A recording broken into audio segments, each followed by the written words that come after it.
Hello, Stan. I'm Brenton. Hi, Brenton. Stan Nowakowski. How you doing? I'm just have a few questions for you about credit. Great.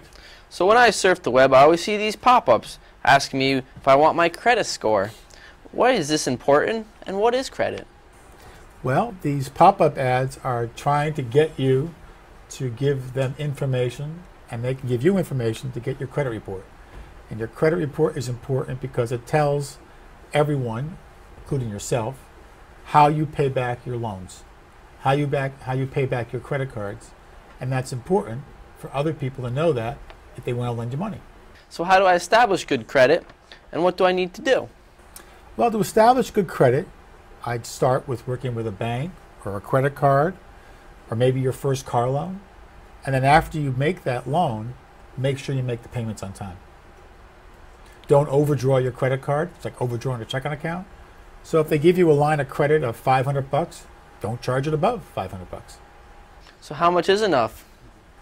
Well, that depends on everyone's needs. Some people need a lot of credit because they like to buy a lot of things, but they also have the ability to pay it back. Some people want very little credit because they know that they have no restraint to pay it back. So how much is enough credit? As much as you can afford to pay back. Okay, so then how should I pay off my balance every month for credit? The purpose of credit is for you to carry a balance, buy something today, and pay it back tomorrow. So if you can't pay it back tomorrow, then you can't pay it back this month. You pay a little bit every month, and eventually it all goes away. So what if I don't have a job? How can I pay my credit card bill or my car loan? Well, I think your first call should be to the credit card company or the bank, whoever lent you the money, and explain your circumstance to them. What they're going to want to know is what caused the circumstance and how you plan to fix it. To just say you can't pay it back, that's not going to do any good.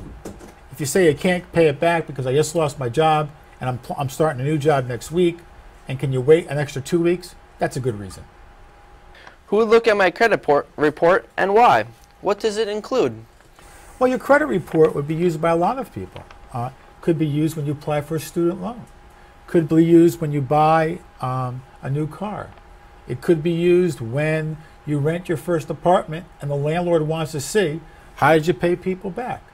The credit report is a library of information of how you've handled your credit. The better you've handled it, the more chance you're going to have someone trust you in lending you more money. So it seems I need to take this seriously. Bad choices can ruin my chances for buying a car or even a house in a few years. Absolutely. Credit is a serious thing. It's a promise that you make to someone that you're going to pay them back. But they're not your mom and dad, they're not your brother and sister, they're not your aunt and uncle. They're a business. And they want to know that if you make a promise to pay them back, that you'll pay them back. And if you can't, you've got to communicate with them of what the problems are and how they're going to be fixed. Thanks a lot, Stan. I appreciate your time. Okay, Brent.